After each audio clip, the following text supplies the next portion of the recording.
Hello students, let us talk about the types of electrochemical cells. Before proceeding for the types of electrochemical cells, let us say what is electrochemistry. Electrochemistry, it is nothing but a conversion of electrical energy into chemical energy and vice versa. Or a chemical energy can be converted into electrical energy. Now in case of electrolytic cell, electrical energy is converted into chemical energy. And in case of galvanic cell, chemical energy is converted into electrical energy. So under this heading of this electrochemistry, we will be studying electrolytic cell, galvanic cell, and conductance of solution. So actually this chapter is divided into three parts. Up till now, we have studied some basics about electrochemistry. In the earlier videos, I talked about the basic things. Now actually we started with the electrochemistry. So electrolytic cell, galvanic cell, and conductance of solution. Means we will be talking about the conductance of solution, that is reduction potential, oxidation potential, and so on. So in case of this electrolytic cell, it is a non-spontaneous reaction known as electrolysis, and it is forced to occur by passing a direct electric current from an external source. Now remember, this process in case of electrolytic cell, it is a non-spontaneous reaction. And when the reaction is non-spontaneous, here delta G is negative in this case. Delta G is positive in non-spontaneous reaction. We have studied this in thermodynamics. So it has to be supplied with the external source into the solution whenever you are talking about this electrolytic cell. So in case of electrolytic cell, electrical energy is converted into chemical energy. And when chemical energy is converted into electrical energy, that would be a galvanic cell. We'll be talking about this galvanic cell further. Now we'll proceed further here. Go to the next slide here. Where now look at this. There might be some confusion in deciding which one is cathode and which one is anode, whether it is a positive electrode or a negative electrode. So to avoid the confusion, I'll suggest you just remember this cathode and anode in terms of oxidation and reduction processes. So where the reduction occurs, that would be a cathode. Means at cathode, reduction occurs, and anode, where the oxidation occurs. So if you remember this way, that will avoid the confusion of yours. Now, what is reduction? You always remember reduction means gain of electrons, and oxidation means loss of electron is there.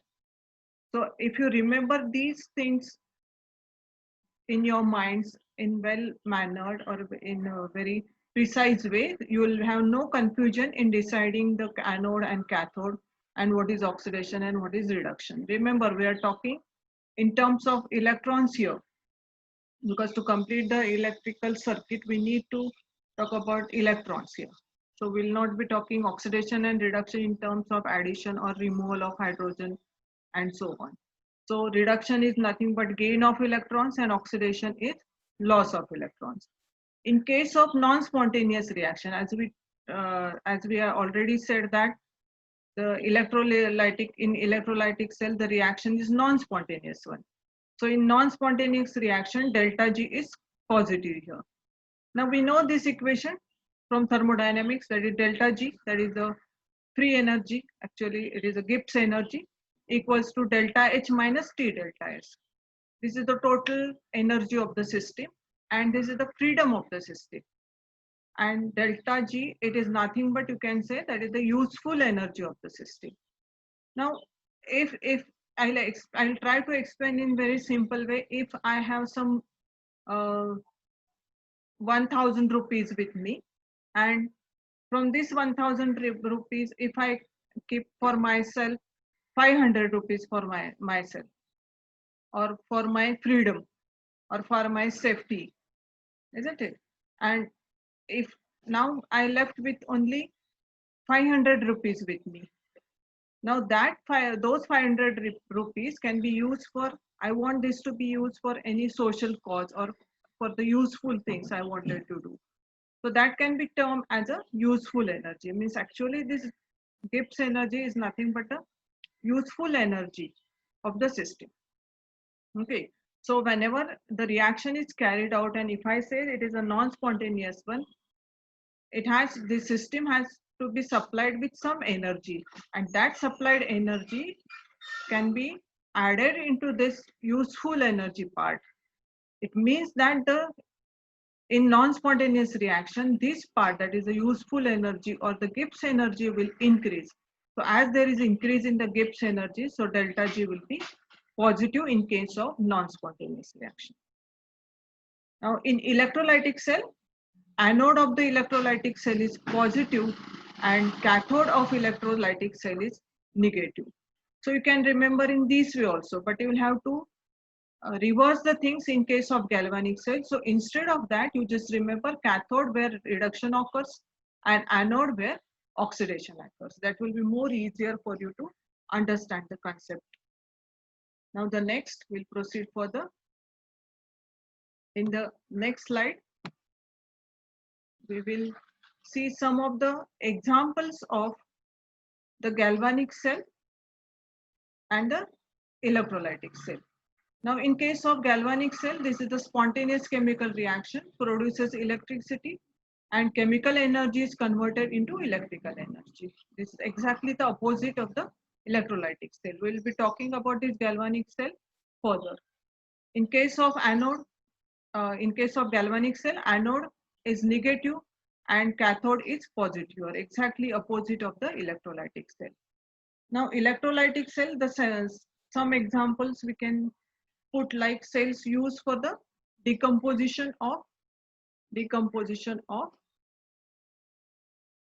water into H2 and O2.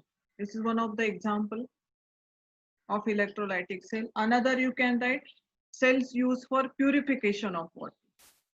So purification of water, cells which are used for purification of water, those are also electrolytic cell. And cells which are used for metal plating, those are also electrolytic cell. Now galvanic cells, you can write some examples like dry cell. We'll be studying in detail further. Nickel cadmium cell and lead storage cell. These are the few examples of galvanic cell. You can write here fuel cells also, fuel cells, etc. So these are the few examples of electrolytic and galvanic cells. Now actually we'll see what happens in electrolytic cell. Now in case of electrolytic cell, this is the container which contains fused NaCl. It consists of a container in which electrolyte is placed. So this electrolyte we are taken here NaCl, suppose. So this is the fused NaCl is kept here. These are the two electrodes kept in a container, and it is connected to a battery, direct current source. One electrode is connected to the positive end, another is connected to the negative end of the battery here. These are the two carbon electrodes or graphite electrodes. And what happens actually, you can decide which one is anode and which one is cathode depending on the whether the oxidation is there or the reduction is happening there. So the two electrodes are immersed in the electrolyte and connected to a source of direct current in this diagram. And at anode, what happens? A species oxidizes with removal of electrons. With removal of electrons. So we know that oxidation is nothing but the removal of electron. You always remember that. Oxidation means removal of electrons. Removal of electrons means oxidation, and exactly opposite is the reduction. Reduction means gain of electron. Okay. So gain of electron, that is reduction, and removal of electron, that is oxidation. So what happens at anode? A species oxidizes with removal of electron. So anode must be a positive electrode. So in case of this electrolytic cell, anode is positive. So here anode is positive and cathode must be a negative electrode. So the electrode one, which is connected to the positive end, that you can say it as a anode, and the one which is connected to the negative end of the battery, that can be termed as a cathode here. Now look at the oxidation half reaction here.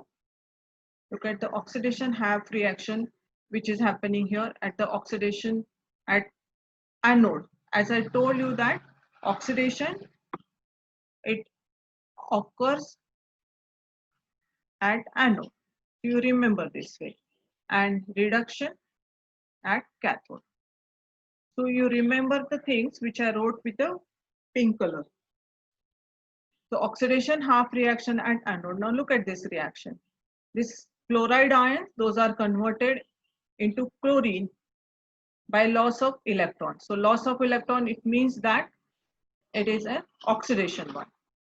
Now this ClCl, it combines together to form Cl2. So you can write the directly this way also. This chloride ions, on loss of electrons, it will be converted into chlorine gas. Means conversion of chloride ions into chlorine gas with the loss of electron, the process is termed as oxidation one.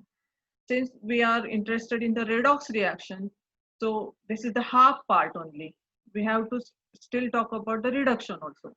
So when we combine oxidation and reduction together, that is a redox reaction. So we'll proceed further for the next, that is what happens at the cathode now. Now you can see here, this, when I say anode is a positive electrode, that it means that the chloride ions will be attracted towards the positive electrode, isn't it? And those lost electron from this positive electrode or anode will be transferred to the cathode, isn't it? Through the circuit, and those electrons will be accepted by the cation. So that acceptance or gain of electron, we term it as a reduction one. So this is the, remember, this is the oxidation process where there is a loss of electron, and this is happening at anode. In the other way, you can say that there is always oxidation happening at anode. Okay. Now let us see about the reduction. Now this is reduction half reaction at cathode. Means you can say here cathode as a negative electrode. Cathode negative, or in other words, to understand in better way, reduction at cathode. And reduction is nothing but the gain of electron. Reduction is gain of electron. Now when you look at this reaction, this sodium ion, it is gaining an electron to be converted into sodium. So you can write the net cell reaction, as there is no medium here. It is only a molten NaCl. So there is no question of any medium here. So this twice Cl minus converted into Cl2 by loss of electrons. This is oxidation, which is happening at anode. Then those lost electrons will be accepted by this Na, sodium ions, and it will be converted into sodium. This will be a reduction because there is a gain of electrons. So when you add these two reactions, the net cell reaction will be twice NaCl plus twice Cl minus. It will give twice sodium plus Cl2. Isn't it? So the sodium is deposited at one electrode and chlorine gas is deposited at the other end. Okay. So the carbon electrode here is connected to the positive terminal, that is anode, and the carbon electrode which is connected to negative terminal, that is a cathode here. So the cathode must be negative so that the electrons are effectively pushed into it. It becomes negatively charged. And the electrons are supplied to the species at cathode, which are reduced there. And the electrons are pulled from the anode, and those are pushed to the cathode through external circuit. Okay. So in this way, the reactions are completed here. Now, the battery sucks here the electrons produced at the anode. So electrons are produced at this anode and the battery sucks those electrons and pushes them to the cathode. Okay. So the battery here serves as a electric pump. We'll go to the other. So this is your anode and this is your cathode. So anode is positive and here it is a cathode is negative. So what happens here? The electrons which are produced at anode and there is a development of positive charge and those will be sucked by this battery and those will be pushed to the cathode and through the external circuit and the electrons from the battery enter into the solution through cathode and leave the solution through anode. Okay, so in this way the circuit gets completed. Now this is about the process which is happening with the molten NaCl. Okay, now in this way a pale green color. So what is the net result of this whole thing? What is happening at cathode and anode? Pale green color chlorine gas, it is released at anode and a molten silvery sodium is formed at cathode. So this chlorine gas which is formed, it is of a pale green color gas. So this is happening at anode and at cathode you will say there is a deposition of silvery white, that is silvery white sodium is deposited. In this way there is a completion of the redox reaction here. So just to revise quickly, reduction it will happen at cathode, oxidation it will happen at anode, reduction means gain of electron and oxidation means loss of electron. So it will be easier for you if you remember this whole thing in this way. So in the next video we'll talk about the electrolysis of aqueous NaCl. The aqueous means where the electrolyte is dissolved in water. Thank you.